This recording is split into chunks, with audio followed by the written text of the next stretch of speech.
Assalamualaikum warahmatullahi wabarakatuh. Perkenalkan, nama saya Diki Maesa Indriawan. Saya dari D3 Manajemen Transportasi Laut.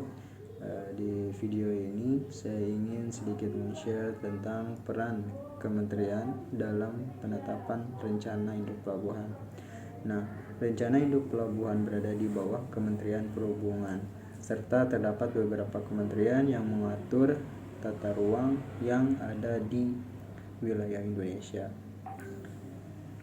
Kementerian Agraria dan Tata Ruang adalah kementerian yang mempunyai tugas menyelenggarakan urusan di bidang agraria atau pertahanan dan tata ruang dalam pemerintahan untuk membantu Presiden dalam menyelenggarakan pemerintahan negara.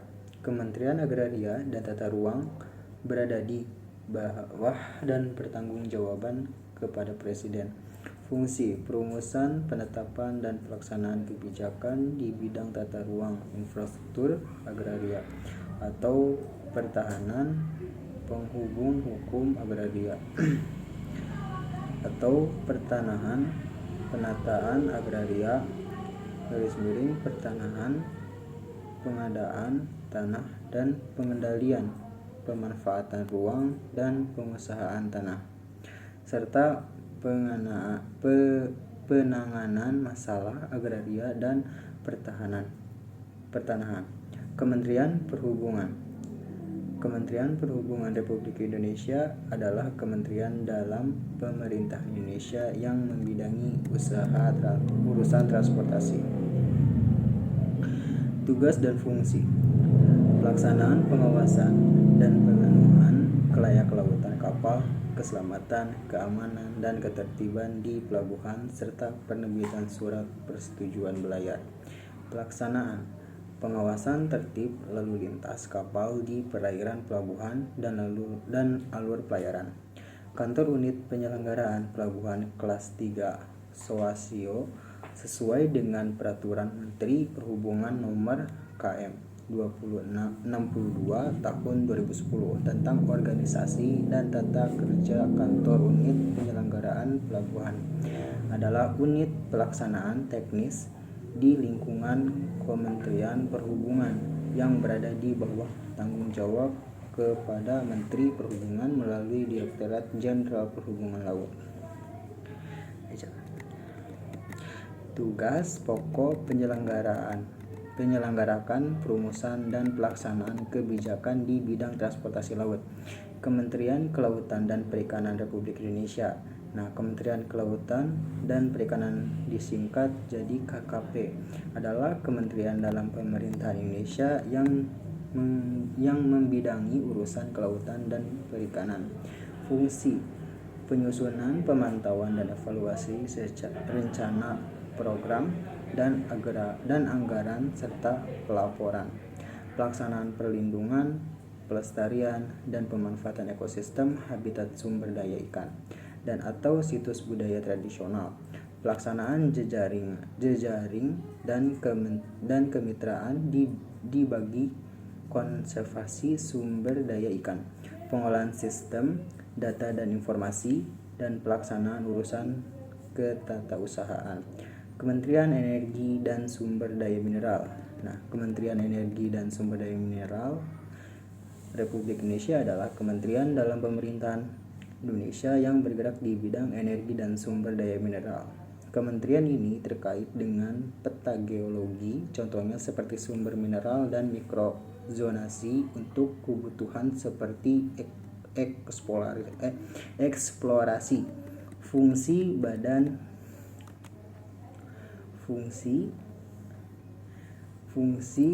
Badan Pengembangan Sumber Daya Manusia, Energi, dan Sumber Daya Mineral mempunyai tugas penyelenggarakan pengembangan sumber daya manusia di bidang minyak dan gas bumi, ketenagalistrikan, mineral dan batu bara, energi baru, energi terbarukan, konservasi energi, dan geologi.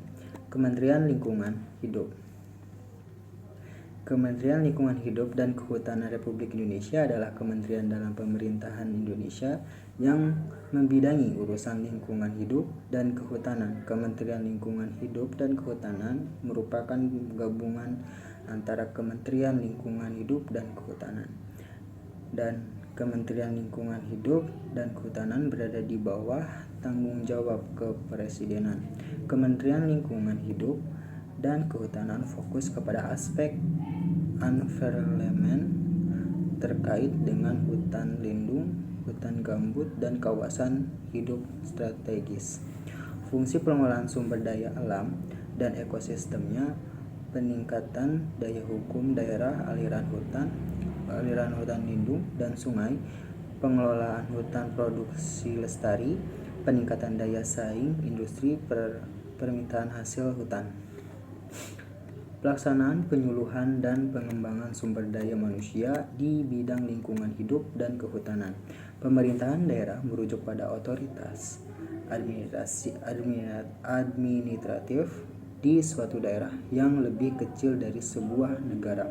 Sebutan ini digunakan untuk melengkapi lembaga-lembaga tingkat negara bangsa yang disebut sebagai pemerintah pusat, pemerintah nasional, atau pemerintah federal. Pemerintah daerah membuat penyusunan sesuai dengan kebutuhan dari warga atau masyarakat untuk pengembangannya. Zona pemukiman adalah zona perkantoran dan zona komersial. Zona pemukiman adalah zona kelas pekerja atau buruh yang memiliki tempat tinggal dekat dengan tempat kerja untuk menghemat biaya. Zona pemukiman kelas menengah, zona pengelanjutan atau zona pemukiman kelas atas. Dalam zona ini merupakan tempat tinggal masyarakat dengan ekonomi tinggi. Zona perkantoran adalah zona untuk peruntukan sebagai tempat kegiatan perkantoran dan jasa beserta fasilitasnya. Zona komersial rumah tersebut dijadikan sebagai ladang komersial seperti kontrakan, ruko, dan sebagainya. Nah, kesimpulannya adalah sumber kegiatan yang disusun jadi satu agar tidak terjadinya kesalahpahaman dari berbagai pihak yang terkait mengenai dalam pembuatan pelabuhanan. Apabila perencanaan induk pelabuhan ini sudah ditetapkan oleh Kementerian Perhubungan, maka nanti diadop oleh kementerian lainnya.